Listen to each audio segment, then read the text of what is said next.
Hello my friends, today I'm back with a new video packed with extremely interesting footage. I'll keep the intro short this time, and for now I hope the already shown intense scenes and the animals, especially this cat here, are enough to earn your like and a comment. It would really help me out a lot.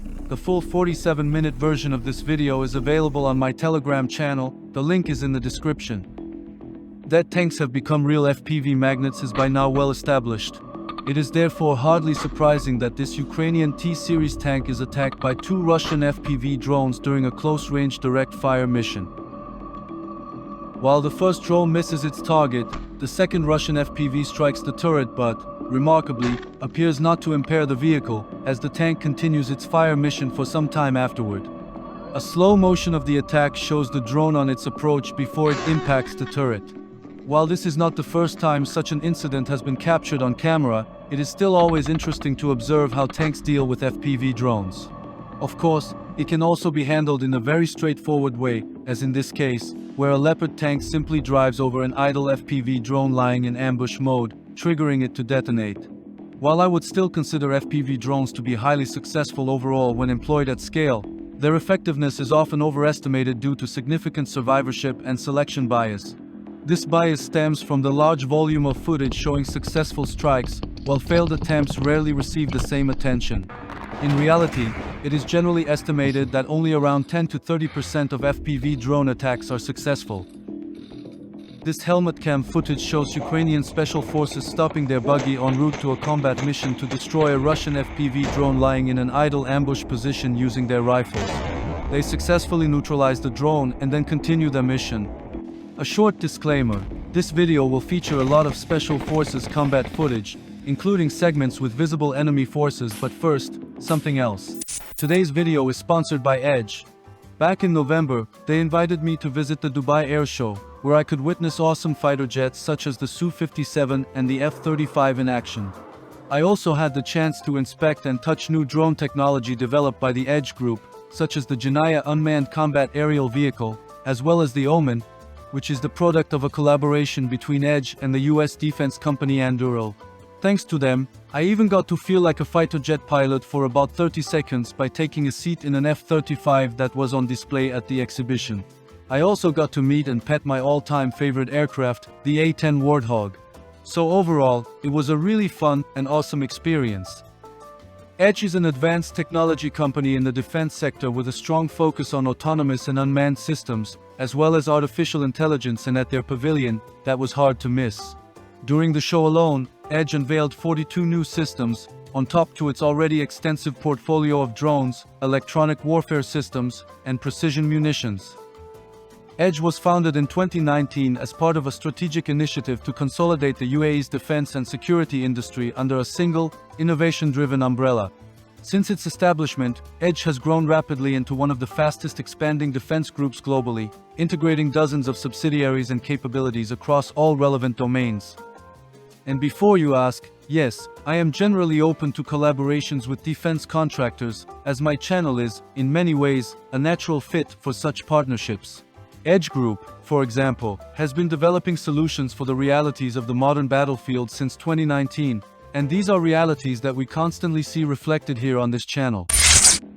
As already mentioned, this video features a large amount of Special Forces combat footage from operations against Russian forces across the front. In the following clips, we see Ukrainian Special Forces tasked with hunting down Russian troops during intense woodland firefights, which reportedly took place in the Donetsk region. During this engagement, the unit encountered a Russian dugout that was manned by at least 3 fighters, who were spotted by a drone as they attempted to leave the area. What they did not realize, however, was that they had maneuvered directly into the field of fire of Ukrainian Special Forces operators, equipped with thermal optics, making concealment effectively impossible. With precise shots, the Russian fighters were neutralized one after another. Please understand, however, that the impacts have to be blurred here and can only be shown unedited on Telegram. The link can be found in the description. I honestly don't know why helmet cam footage that is recorded in conjunction with thermal scope footage, which is obviously captured by a separate internal camera, almost always appears to be recorded in black and white. I remember a lot of woodland firefight videos from these special force units, and the footage was consistently presented in black and white when it comes to combat in the woods. If anyone knows more about this, please feel free to enlighten me in the comments because apparently I'm stupid and can't figure out the reason myself. However, I'd say this level of honesty deserves a like for the mighty YouTube algorithm. Here, an unlucky Russian walks directly into the line of fire of a Ukrainian Special Forces operator. While the vegetation would normally have concealed him, his movement and the thermal scope gave him no chance to hide, and he was engaged at close range. Thermal optics are truly a major challenge for infantry. Many of you have probably seen this video some time ago, which was recorded by a Ukrainian FPV drone as it attacked a Russian soldier leading a horse across a field. While back then it initially appeared that horses and other animals such as donkeys were primarily being used for logistical purposes only, an increasing number of videos have now emerged showing genuinely horse-mounted Russian infantry operating in the field in Ukraine. But see for yourselves, what we are looking at here is, quite literally, Russian cavalry in action, and that in the freaking year 2026.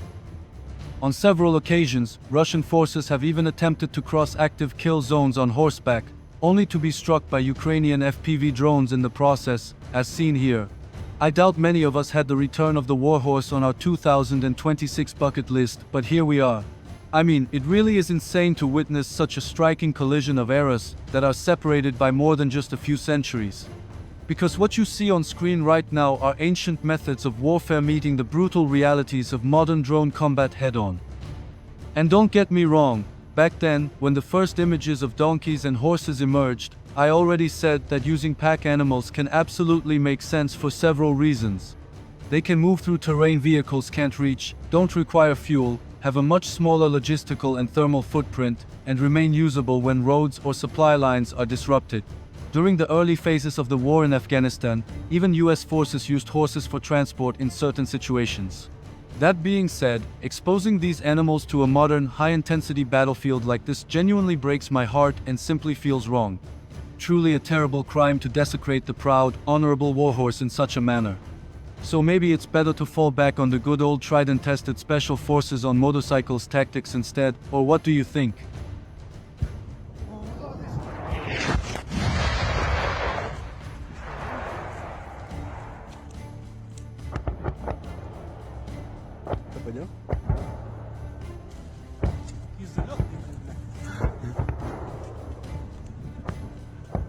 One topic I've wanted to talk to you about for a long time, but unfortunately never really found the time for until now, is the quiet, yet already widespread introduction of unmanned ground vehicles on the battlefield in Ukraine. They are used there for a wide range of tasks from mining and recovery missions to even stealing enemy equipment, such as this Russian machine gun that was captured by a small UGV operated by the 3rd Assault Brigade some time ago. They can also be used for remote breaching and other engineering tasks, such as in this example, where a UGV simply clears a road of anti-tank mines by simply pushing them aside, quite successful. They can also be used in more offensive roles as well. In this case, for example, a helicopter rocket pod was mounted on a Ukrainian UGV and employed as an improvised indirect fire weapon for harassment fire. Variants armed with machine guns can even be used to hunt down idle FPV drones. But my recent favorite use case, and the reason I simply had to talk about them, is this one right here. A Ukrainian UGV lying in ambush mode engages an approaching Russian MTLB armored personnel carrier at close range, lighting it up at night with a mounted, 50 caliber heavy machine gun. The lightly armored Russian troop carrier maneuvered directly into the kill zone and had no chance to react in time or avoid exposure to the heavy fire. It should be noted that visibility from the driver's seat of an MTLB is extremely limited, especially at night, which significantly reduces situational awareness and makes the vehicle vulnerable to ambushes. When such ambushes are conducted by low-profile assets like UGVs, detecting them in time becomes even more difficult. As the MTLB passed the robot after taking a large number of direct hits, the UGV turned around and continued engaging the vehicle, which was by then most likely already disabled. It should be noted that machine gun rounds of this caliber have little difficulty penetrating the relatively thin armor of the MTLB, meaning that any crew members inside were likely under extreme threat and largely exposed to the incoming fire.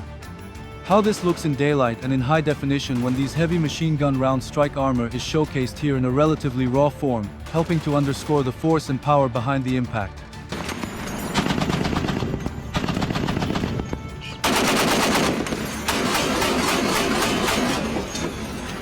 One of these unmanned ground vehicles is the Temis UGV. The 1,630 kilograms tracked remotely controlled vehicle has a maximum payload capacity of 1,200 kilograms, allowing it to perform a wide range of tasks.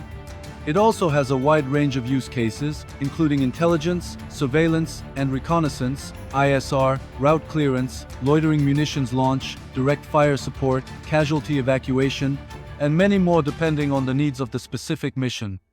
It has seen combat in Ukraine, especially in its casualty evacuation configuration, where it received very positive feedback. In addition, the system has already been exported to several NATO members and allied nations. The Temis was designed by Milrem Robotics, an Estonian defense technology company partly owned by Edge Group, a UAE-based defense conglomerate that recognized the potential of the Estonian firm and acquired a majority stake in it. It will be very interesting, but also frightening, to see how especially the armed variants will evolve in the near future through further advances in artificial intelligence and autonomous battlefield management systems. Another larger UGV variant developed by Milrem Robotics is the Havoc Robotic Combat Vehicle, a highly modular ground combat platform designed specifically for modern warfare and enhanced with intelligent functions. Equipped with AI-assisted navigation and control systems, Havoc is capable of supporting both offensive and defensive operations across a wide range of terrains. Another use case for UGVs is employing them as launch platforms for smaller kamikaze drones, either to extend their operational range or simply to reduce the risk to personnel in high-danger environments. Here as well, during one of my many visits to defense exhibitions, I was able to see that companies such as Edge Group have recognized and adopted this concept. In this particular configuration, the Desert Dart cardboard FPV drone was presented, a kamikaze drone that is extremely inexpensive by industry standards. According to available information, its price point is reportedly around $300. The concept behind it clearly prioritizes mass production, simplicity, and expendability, making it well suited for large-scale use in high-intensity environments where cost efficiency and rapid replacement matter more than long service life. Of course, UGVs are not entirely error-free, as clearly demonstrated here. Likely due to signal latency, the operator of the ground-based robotic system here was unable to react in time, causing the vehicle to inadvertently drive straight into a crater left by a previous explosion.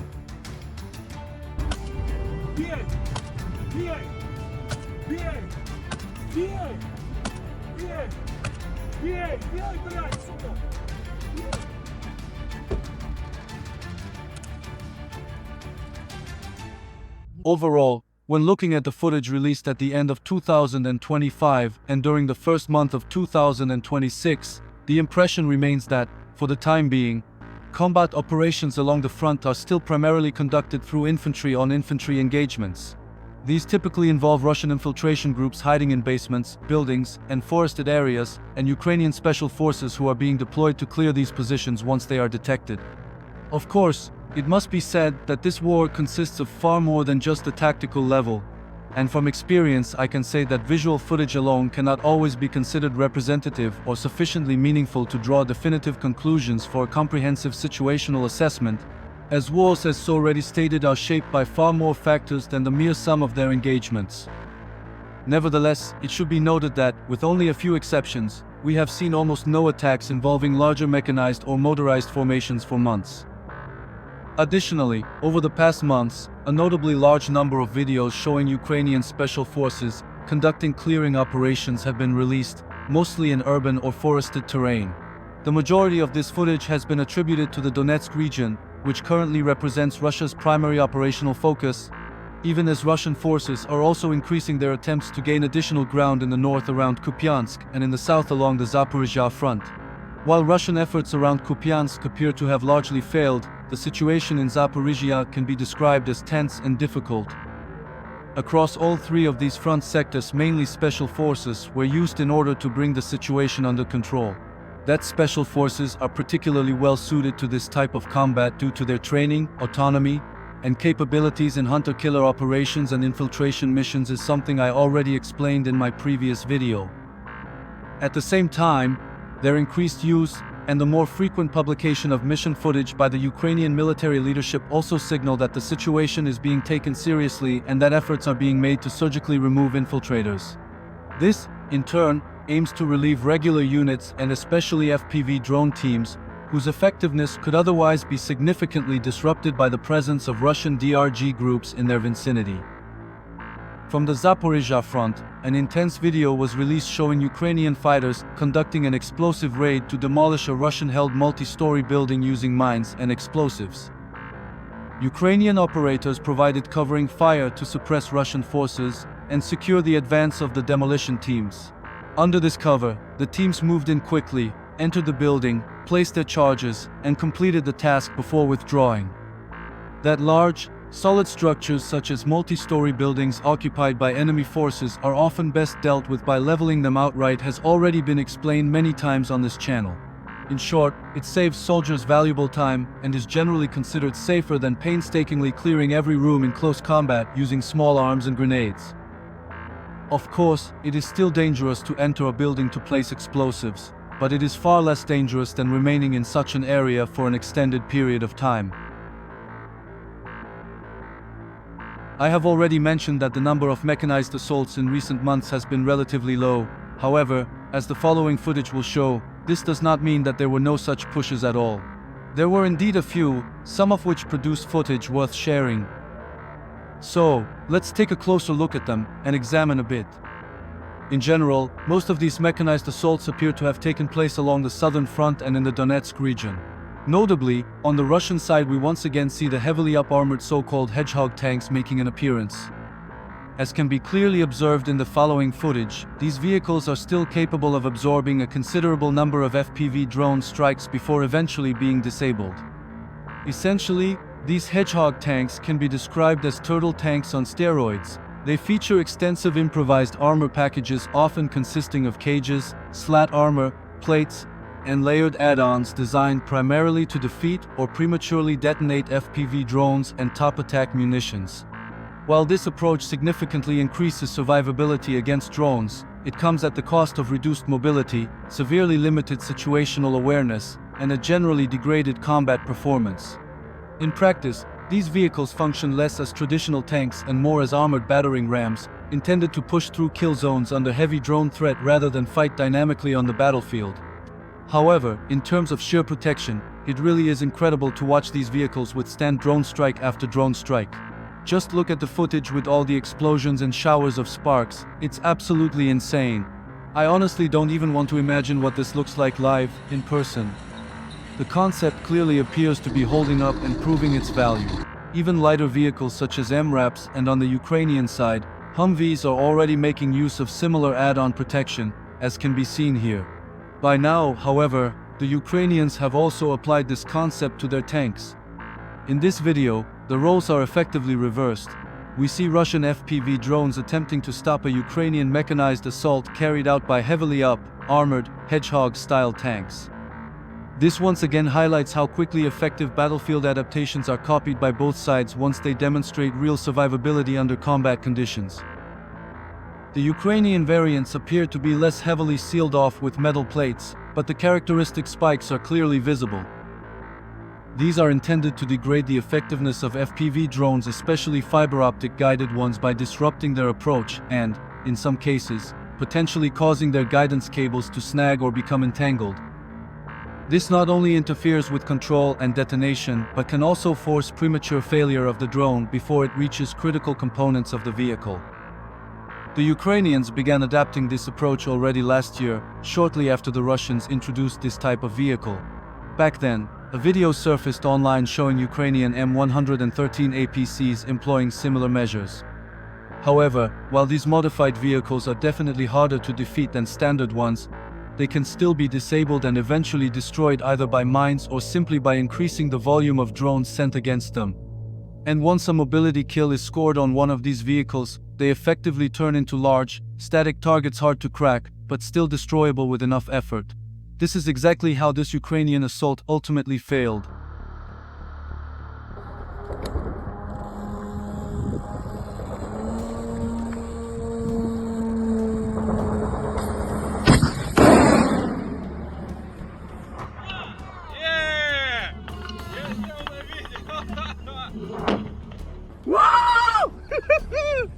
In my last video, I talked about Ukrainian interceptor drones that are intercepting Russian drones in large numbers. And I forgot to mention that the Russians naturally possess this capability as well as can be clearly seen in this footage. Here we even have rare footage showing the interception of German HF-1 drones over the skies of Ukraine. I think this once again proves that interceptor drones are a cost-effective way to reduce the effectiveness of mass FPV and other drone tactics while protecting friendly troops, logistics and rear areas more efficiently than, let's say, small arms ground fire. And this at a fraction of the cost of solutions such as surface-to-air missiles or other systems like self-propelled anti-aircraft guns, for example. And while I already mentioned that this kinetic counter-drone approach has already been adopted and showcased by defense companies such as Edge Group with their Vortex-E and Alagi interceptors, I also should add that I previously neglected to mention that there are even more cost-effective solutions to the drone threat, primarily in the form of so-called soft kill systems, more broadly referred to as electronic warfare systems. And as chance would have it, during my last visit to the Dubai Air Show, I was able to take a closer look at several such electronic warfare systems. One of them was the SkyShield TM. SkyShield TM is a modern, trailer-mounted counter-UAS system designed for rapid and mobile deployment. It combines jamming and spoofing capabilities to provide reliable point defense by disrupting both GNSS signals and drone command and control links. The system can detect and identify UAS platforms while protecting a defined area of interest through electronic attack. By integrating jamming and spoofing, SkyShield TM achieves wide coverage, with a typical jamming range of up to 10 kilometers against unprotected GNSS-enabled drones. Command and control disruption is typically effective at a 2-to-1 range advantage over the drone's remote control. The system is fully self-contained on a trailer and can also be connected to an external power source for fixed-site deployment. And while spectacular battlefield footage showing electronic warfare systems knocking entire drone swarms out of the sky at the push of a button has yet to emerge, these systems have already proven themselves in combat. A significant number of drone losses can be attributed to this form of warfare operating in the invisible spectrum. This here, by the way, is, if I remember correctly, footage showing a mass failure of Chinese drones during a swarm demonstration.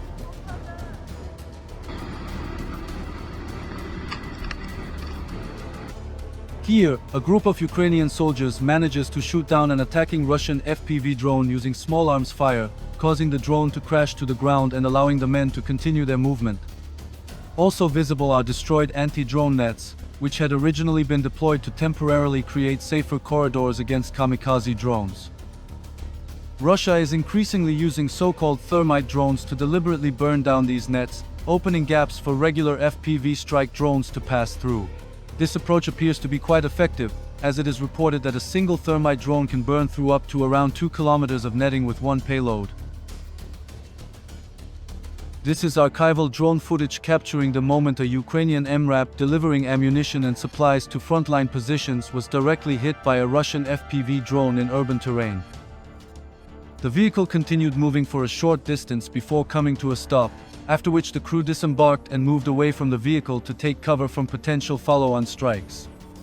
The impact was also captured by the helmet camera of a soldier sitting in the passenger seat, showing the event from a first-person perspective. As far as can be determined, none of the soldiers were seriously injured, and all of them managed to leave the danger area. The MRAP also withstood the hit relatively well, but it appears that its engine was damaged by the strike. As a result, the Ukrainian soldiers then abandoned the vehicle and took cover in a nearby building.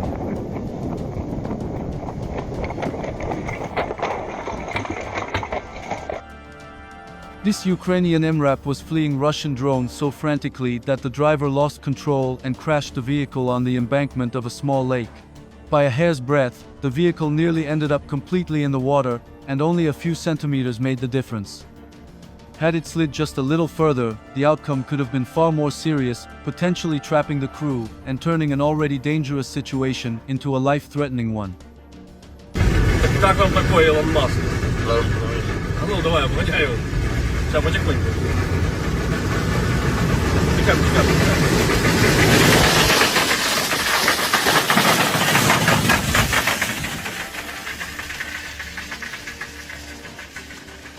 In general, MRAPs are more robust than many people assume and often remain at least partially operational, or perhaps better said, mobile, even after sustaining heavy damage.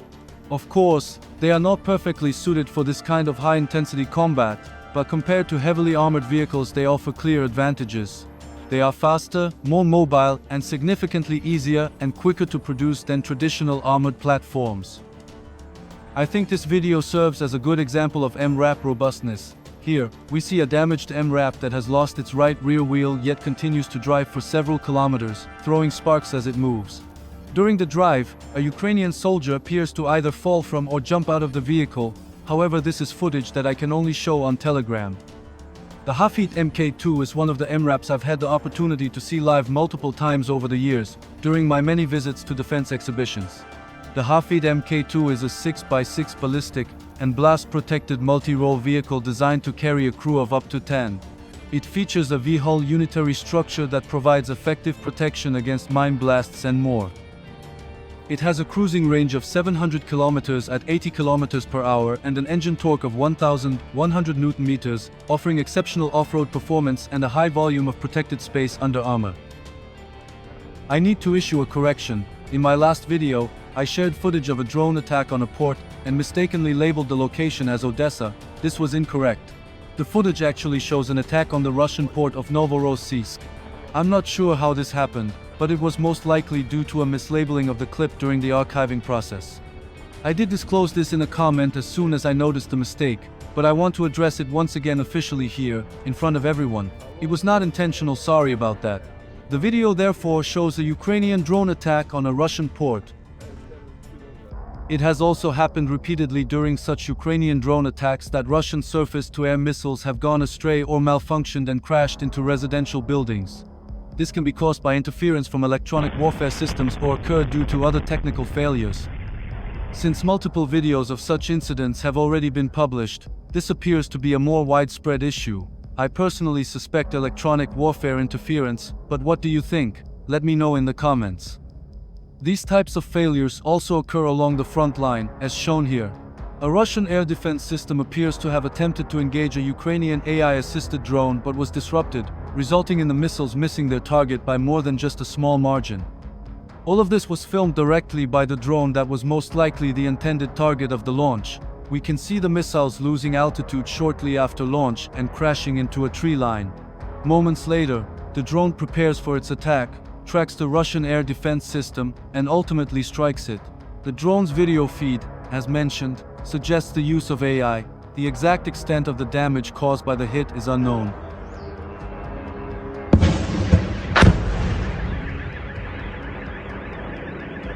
Here we have another chapter in the story of air defense systems failing. Once again, we see the video feed of a Ukrainian drone, this time narrowly being missed by a missile fired directly at it. The slow-motion footage highlights how close the drone came to being hit. After the launch, the Russian system immediately withdraws in an attempt to hide in nearby vegetation, but is later struck while relocating by a Ukrainian kamikaze drone. Because soldiers were sitting on top of the vehicle and were directly hit, I can only show the external view of the strike on Telegram. The videos shown here are primarily archival footage that I've collected over time but hadn't used until now. However, I felt it would be a shame to keep them from you, so I finally took the time to comment on all of them.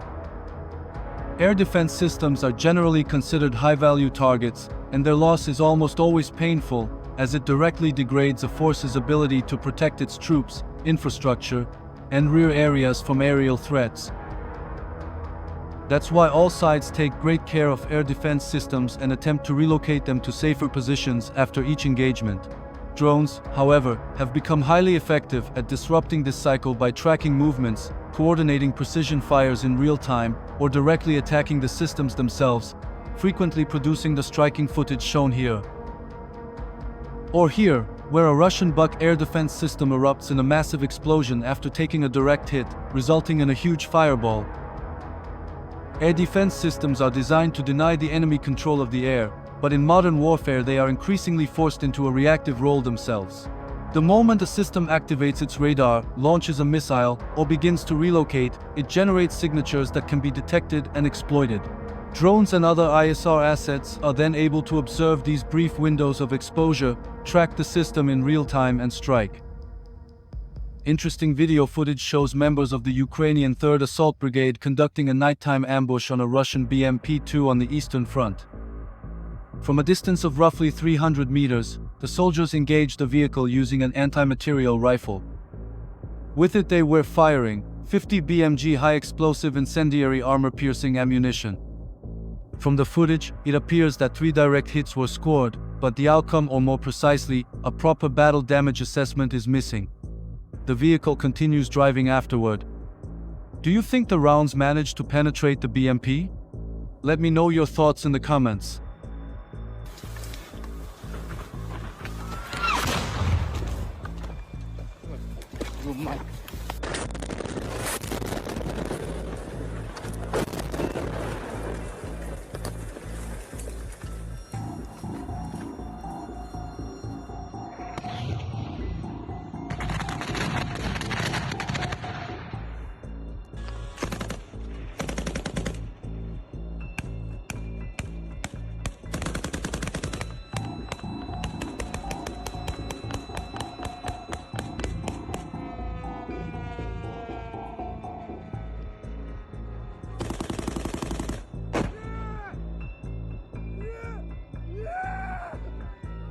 In my last video, I mentioned that it is generally possible to maneuver FPV drones in and through large structures in order to search for and hunt individual soldiers, and here we see this demonstrated very clearly. In this video, a Ukrainian FPV drone navigates through an industrial building that is deep enough to provide shelter for soldiers from both direct and indirect fire. The operator controls the unmanned aircraft not only confidently on the horizontal plane, but also vertically across multiple floors. At one point, an unfortunate Russian soldier becomes aware of the drone and opens fire on it in panic, but misses. This, in turn, draws the operator's attention, who then guides the FPV drone directly into the target. This Ukrainian soldier here does not hesitate for long and quickly decides to engage a basement position occupied by Russian troops using a rocket launcher. While the aftermath is not shown in the footage, the launch itself clearly had significant punch, suggesting a powerful impact inside the structure. This Ukrainian soldier jumped off the back of a pickup truck in the hope of evading a Ukrainian FPV drone. Fortunately for him, the drone chose the truck rather than him as its target. A Ukrainian FPV drone pilot engages a Russian MTLB that is transporting ammunition and mines toward frontline positions in Donetsk Oblast. The drone closes in at low altitude and strikes the vehicle directly. What follows is a surprisingly large explosion, likely caused by the detonation of the ammunition and mines being carried inside. Just as large was the explosion of this Russian AFV, which appears to be a BMP variant. I think from here on, we'll continue the video on Telegram. Hope to see you there.